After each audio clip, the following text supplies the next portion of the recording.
हाँ दोस्तों, ये हमारा टैलेंट नगरी के माध्यम से ये हमारा दूसरा गाना श्री रामचरितमानस छेपक रामायण सभा और इकानी वो समय कबा भगवान मर्यादा पुरुषोत्तम जिस समय लंका जीत करके राज कर रहे हैं अयोध्या में, वो समय का बात बा। मास्टर बजा के चौलर के भाव में आवो।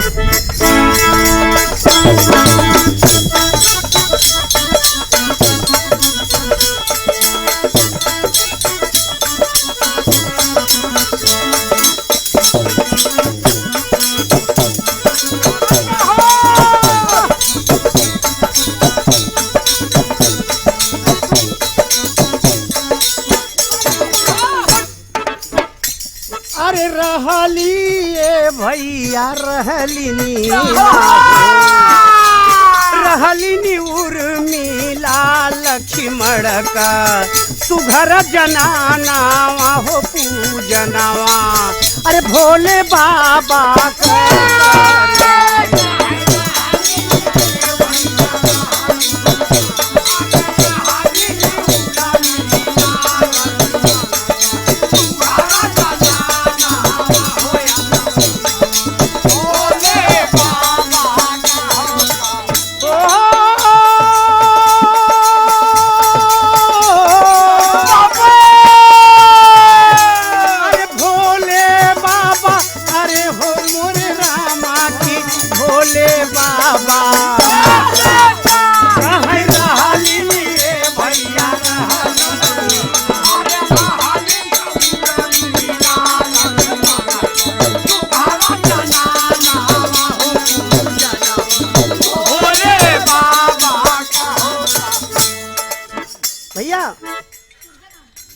श्री रामचंद्र जी के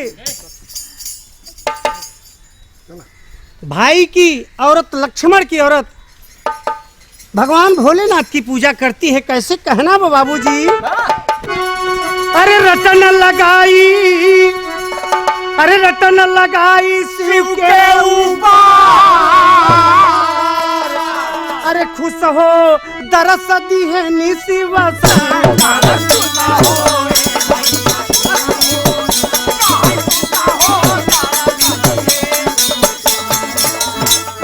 रिझिए कबीरा दिए हैं उसदर, रिझिए कबीरा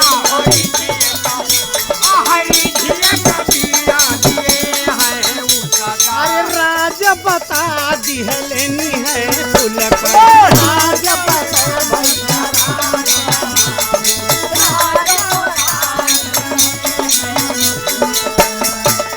ये भैया शंकर भगवान का पूजा उर्मिला लक्ष्मण की औरत नित्य किया करती है। एक रोज के बाद बा भगवान भोलेनाथ प्रकट हो जाते हैं और प्रकट होके करते क्या है बाबूजी? एक बीड़ा खुश होकर के दे देते हैं। कहा है उर्मिला, इस बीड़ा को रख ले और जब ये तू बीड़ा बजाएगी तो मैं समझ लो आकर के दर्शन दे दूंगा। लेकिन कहते हैं भोलेनाथ एक बात, क्या किस बीड़ा को लेकर के जाना, जब मेरा दर्शन चाहे बजा देना, लेकिन इस बात को अपने पति लक्ष्मण से मत बताना। क्या? अरे रचिकऊ ये बचवा रचिकऊ, अरे रचिकऊ लक्ष्मण जानई पई है। अरे रचिकऊ लक्ष्मण जनही कुकुर का पई है तानावा हो पूजनावा भोले बाबा का।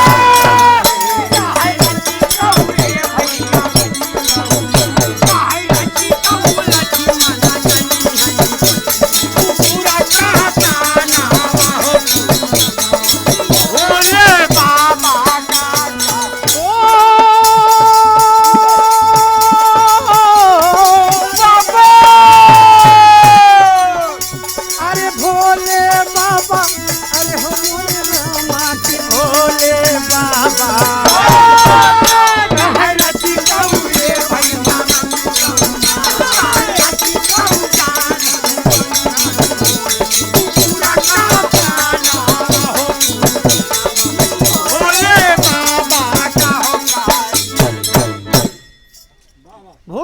नाथ ऐसी बेटा उर्मिला से कहते हैं कि तुम्हारे पति लक्ष्मण को अगर ये बीड़ा छू लेंगे तो उनका कुत्ते का तन हो जाएगा।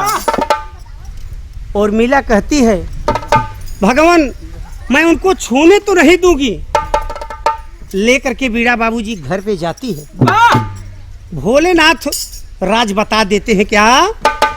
अरे राढ़ी कुत्ता होई है अरे सजना तो अरे रोज कारवाई है वो रहन मार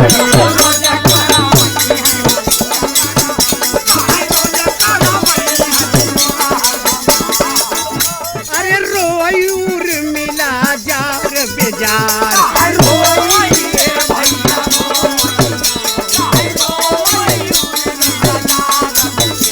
अरे रही रही लखन उछई फिरार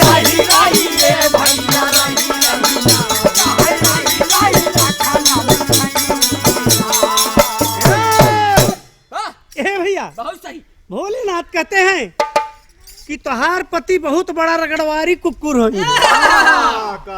और रोज वो रहन मार कर वही है और ये बिना लक्ष्मण छुआ न पावे। कैसे?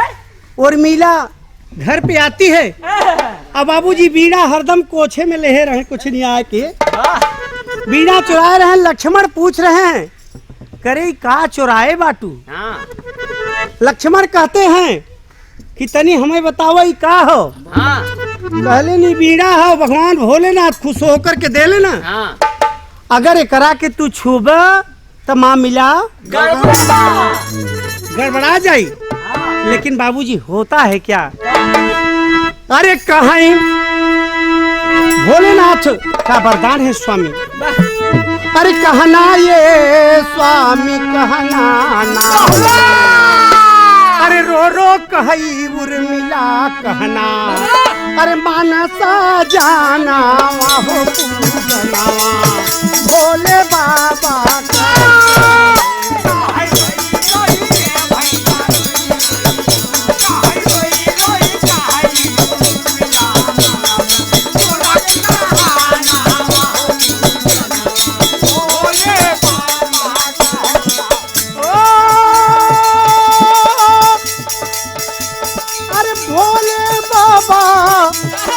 अरे हो मोरे रामा की भोले बाबा रोई रोई भैया अरे रोई रोई कहई उर्मिला सैया मन कहना हो पूजना भोले बाबा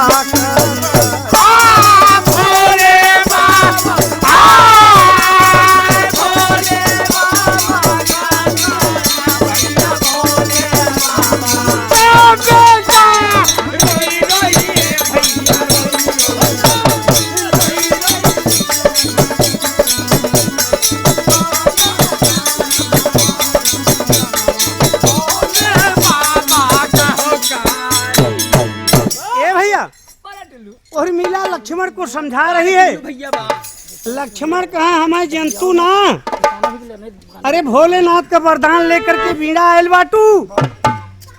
अरे तो हमें ना जंतु हम शेष नाग है अगले जन्म का शेष नाग है कि भगवान भोलेनाथ का बीड़ा हमार कुछ न कर पाई। उर्मिला समझा रही है लेकिन बाबू एक दिन बतिया गड़बड़ाया गई। भा का कहना बा अरे रोज एक उर्मिला नारी अरे रहलिनी नाही भवन मझारी हो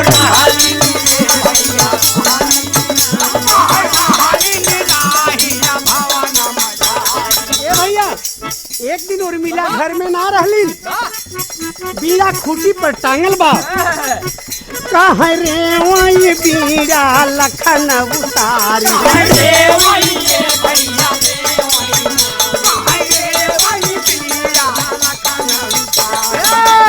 रहे जब मधुरी तान संवारी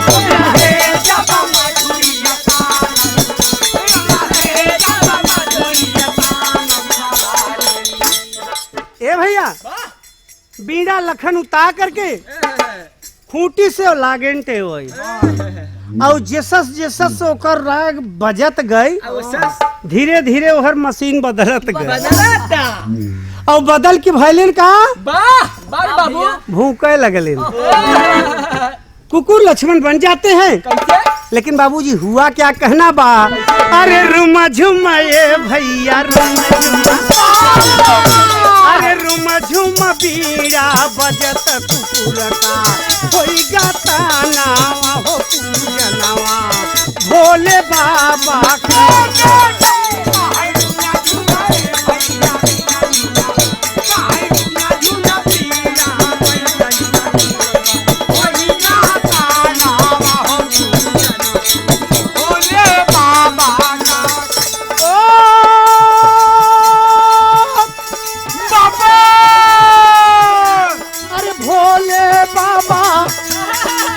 मोरे रामा की भोले बाबा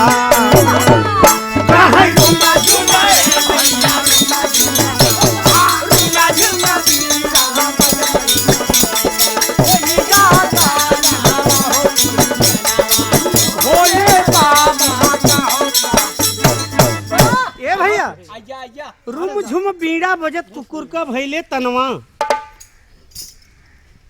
इसके बाद बाबूजी होता है क्या, और मीला जब आती है तो बाबूजी कत्तों जाए तो डराते ही रहे असन हो बीड़वा छुए दे। बाबूजी हुआ क्या, और मीला जब कहीं बाहर से आती है घर में तो पहले फट दे सोचिन चल के बीड़ा देखी और बीड़ा देख करके बाबूजी देखती है तो खूंटी पे बीड़ा ही ना, बीड़ा इधर गिरल हो नीचे सोचिन बीड़वा तेहर गिरा बा लेकिन वो के हर बा है। देखती है इधर उधर कहीं दिखाई नहीं देते। जब बेड पर जाती है उर्मिला, बेड पर जा करके देखती है कहा हो बा है। अब बाबूजी हुई से कुकुर भूखा बा वही कुकुर भूखता है। कहे स्वामी जी तो है इतना समझाए रहे कि आप छुबा तो कुकुर हो जाब, बहुत सही, लेकिन आप हमारे बात के माने नहीं और छू के आप आखिर कुत्ता हो गए। अब वो लक्ष्मण है इनके कुत्ता, अब वो रही रही के भूखता है उनकर भाषा समझते हैं, समझे नहीं पावत है। लेकिन बाबूजी हुआ क्या कहना नीला बीड़ा उठा के बाबूजी फिर बीड़ा बजाती, फिर बीड़ा बजाती है। भोले दानी फिर प्रकट होते हैं। जब प्रकट भइलेन उर्मिला कहती है भोलेनाथ ये देख लीजिए परिणाम वही हुआ जिसका डर था। तो कहते हैं क्या कैसे, अरे भोलेनाथ अरे बोले ते ही छनवा, अरे कटबू जब ये कर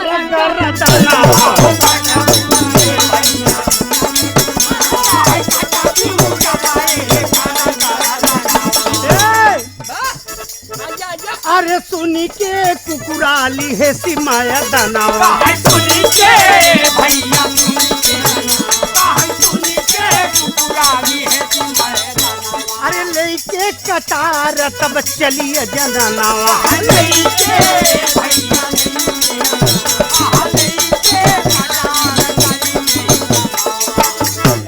हे भैया और मीला पहट लेती है और वह कुत्ता जान लेकर के बाबूजी भगता है। भागत भागत भागत भागत जब तक न मूड़ी काटब तब तलक हमें चैन आई बा। भोलेनाथ कहते हैं जब बेटी मूड़ी काट दोगी तुम्हारा पति तुमको मिल जाएंगे। भागते भागते बाबूजी जाता है कहाँ, एक कोली में जाके कुकुर बच गया, आगे रास्ता नहीं है। और जब कुत्ता पाछे से उर्मिला पहुंचती है तो उसमें बच जाता है कुत्ता।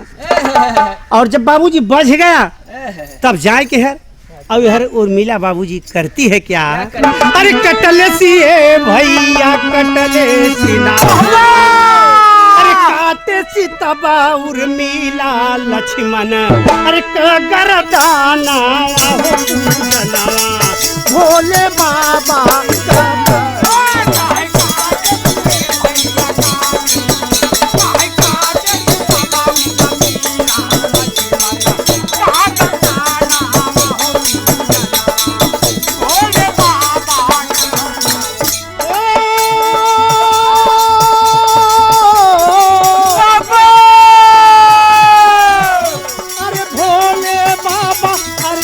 मोरे रामा की भोले बाबा का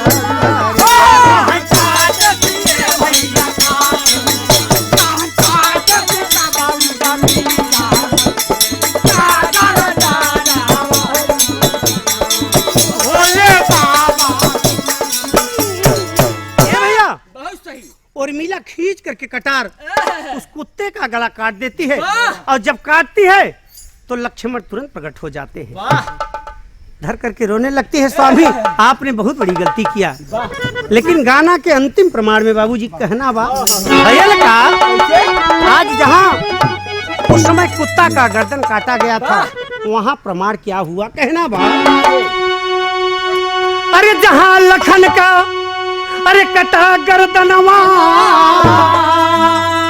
जहाँ लखन का कटा गर्दनवा, अरे अब हाई बाटई नाम निशानवा।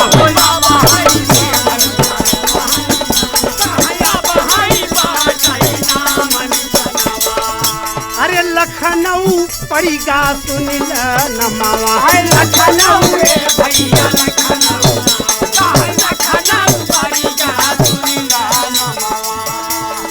लिखते लाल बहादुर गनवा, लिखते भैया